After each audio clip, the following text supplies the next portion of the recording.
Olá, seja bem-vindo à leitura da exortação pós-sinodal Querida Amazônia. Vamos lá? Indignar-se e pedir perdão.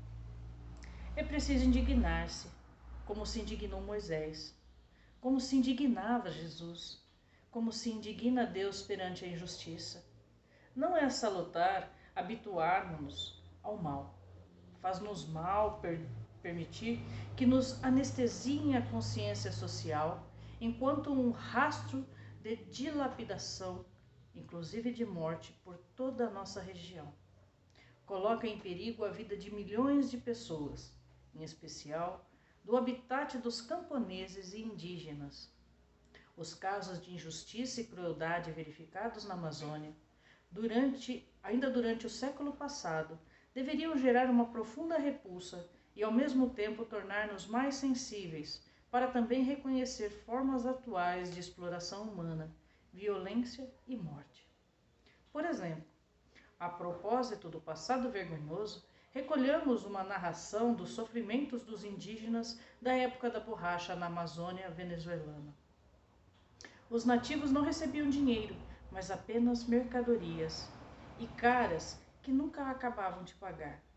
Pagava, mas diziam ao indígena, ainda está devendo tanto, e o indígena tinha que voltar a trabalhar. Mais de 20 aldeias iucuana foram completamente arrasadas. As mulheres iucuanas foram violadas e seus seios cortados. As grávidas, desventradas. Aos homens, cortavam-lhe os dedos das mãos e os pulsos para não poderem navegar. Juntamente com outras cenas do sadismo mais absurdo. Esta história de sofrimento e desprezo não se cura facilmente, e a colonização não para. Embora em muitos lugares se transforme, disfarce e dissimule, todavia não perde a sua prepotência contra a vida dos pobres e a fragilidade do meio ambiente.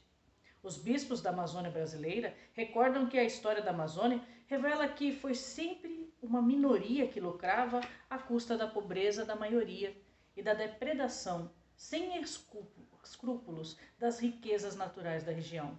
Dádiva divina para os povos que aqui vivem há milênios e os migrantes que chegam ao longo dos séculos passados.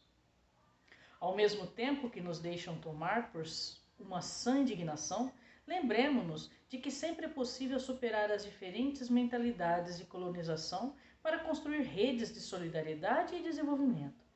O desafio é assegurar uma globalização na solidariedade, uma globalização sem marginalização. Pode-se encontrar alternativas de pecuária e agricultura sustentáveis, de energias que não poluem, de fontes dignas de trabalho, que não impliquem na destruição do meio ambiente e das culturas. Ao mesmo tempo, é preciso garantir para os indígenas e para os mais pobres uma educação adequada que desenvolva as suas capacidades de empoderamento. É precisamente nesses objetivos que se mede a verdadeira solércia e a genuína capacidade dos políticos. Não servirá para devolver aos mortos a vida que lhes foi negada, nem para compensar os sobreviventes daqueles massacres, mas ao menos para hoje sermos todos realmente humanos. Anima-nos recordar que no meio dos graves excessos da colonização da Amazônia, cheia de contradições e lacerações, muitos missionários chegaram lá com o Evangelho, deixando os seus países e aceitando uma vida austera e desafiadora junto aos mais desprotegidos. Sabemos que nem todos foram exemplares, mas o trabalho daqueles que se mantiveram fiéis ao Evangelho também inspirou uma legislação com as leis das Índias, que protegiam a dignidade dos indígenas contra a violação de seus povos e territórios. E dado que frequentemente eram os sacerdotes que protegiam os indígenas de ladrões e abusadores, os missionários relatam, pedindo-nos insistentemente que não os abandonássemos e faziam-nos prometer que voltaríamos novamente. E no dia de hoje, a Igreja não pode estar menos comprometida, chamada como está a escutar os clamores dos povos amazônicos, para poder exercer com transparência seu papel profético. Entretanto, como não podemos negar que o joio se misturou com o trigo, pois os missionários nem sempre estiveram ao lado dos oprimidos, deploro e mais uma vez peço humildemente perdão, não só pelas ofensas da própria igreja, mas também pelos crimes contra os povos nativos durante a chamada conquista da América, e pelos crimes atrozes que se seguiram ao longo de toda a história da Amazônia. Aos membros dos povos nativos, agradeço e digo novamente que com a vossa vida sois um grito lançado à consciência.